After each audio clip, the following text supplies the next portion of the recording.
ముఖ్యంగా రాష్ట్రంలో ముఖ్యమంత్రి గారు గానీ, ఉప ముఖ్యమంత్రి గారు గానీ, విద్యాశాఖ మంత్రి గారు గానీ, మరి జనసేన పార్టీ ఇన్ఛార్జి ఒక వ్యక్తిని చంపితే, దీని మీద కనీసం వారి స్పందన గూడా తెలియచేయడం లేదు. యెల్లో మీడియా కూడా నోటికి తాళమేసుకొనుంది. ఎందుకని?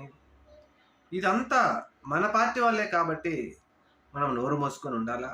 ఒకప్పుడు డోర్ డెలివరీ అని ఎన్నో సార్లు మాట్లాడినటువంటి పవన్ కళ్యాణ్, మరి ఈరోజు జనసేన పార్టీ వాళ్ళు ఆ పార్టీ కార్యకర్తని రివర్ డెలివరీ చేస్తా ఉంటే, చంద్రబాబు ఎందుకని మాట్లాడట్లేదు?